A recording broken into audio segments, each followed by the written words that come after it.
Hello. My name is Angela, and that's going to be a hard act to follow. Good job, Jackie. Very good job. Well, let's start like this. If you want to be reborn, let yourself die. I want to take you on a journey with me over the next few minutes. Some of this may sound very similar to you, and some of it may sound very different. But stick with me, go with me, and I'll explain the two a little bit later. So in childhood, my biggest goal was to make other people happy. All right? If you have success, it leads to happiness, right?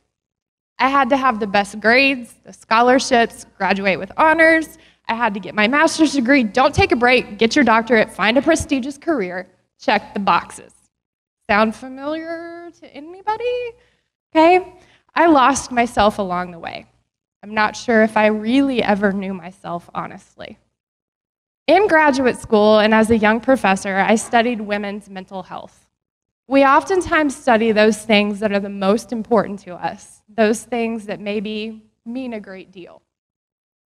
Going in as a young professor, I was diagnosed with my second autoimmune disease. My career was literally killing me. It was stressful, I couldn't get away from it, it was time to make a big change. So I had to resign. Charlie and I, my husband, had a successful business, Productive Flourishing, and we were able to move here to Portland and make a new start. Now, ignoring yourself for more than 30 years, ignoring your mind, ignoring your body, doesn't disappear overnight. So I had many things, ups and downs, to deal with along the journey. And about a year ago, I was feeling well enough that Charlie and I were able to finally take a long overdue vacation to Alaska. In the middle of nowhere in Alaska, my disease caught up with me again, and I almost passed away. On an Alaskan highway, as Charlie was driving me to the hospital, I felt my body shutting down. What came after that is what Charlie and I have called the reset. And there are a lot of bad names you could give it: melting down, losing your shit, all of these kinds of things. But I was dealing with severe PTSD, anxiety, and depression. And it was time for me to start focusing on healing. So we had to reprioritize a lot of things in our lives.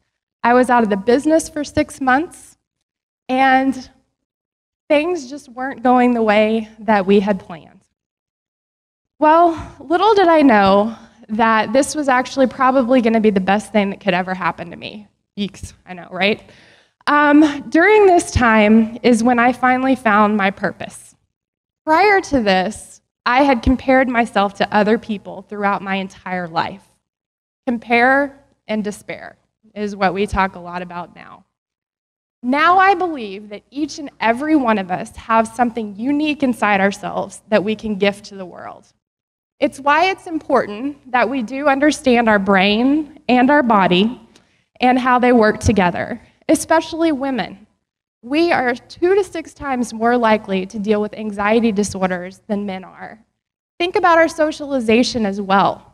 We're socialized to suppress certain emotions and express others. Like anger. We're not supposed to be angry. Well, I was, but I was suppressing it. And it came out in other ways. So now what? I would love to be able to stand up here today and tell you, hey, I've got it all figured out. Not true. We're on that journey together. That's the way I like to think about it, at least. I've learned a lot, and I have a lot more to learn. The thread that has held everything together for me, though, throughout all of this, is that when I'm able to share with others and be vulnerable with others, I feel happy. I feel like I'm getting to my purpose. So a few things that have helped me in my journey. Don't let your brain get in the way. This is what I did. I analyzed everything. Everything was about logic. I didn't listen to my gut, and I didn't pay attention to my heart. And I suffered for it. Also, make sure you have a supportive community around you. Your path is your own, but you need people who can understand you and support you, regardless of what you're doing. Think for a minute about the heroes and the heroines that you really admire. They've probably had to buck the system, at some point in time to be able to make social change and good things happen. I believe that we all have that inside of us and that you need to let it loose on the world. So in closing, stay open, try new things, believe in yourself, and I guarantee you're going to make mistakes along the way. It means you're living. Thank you.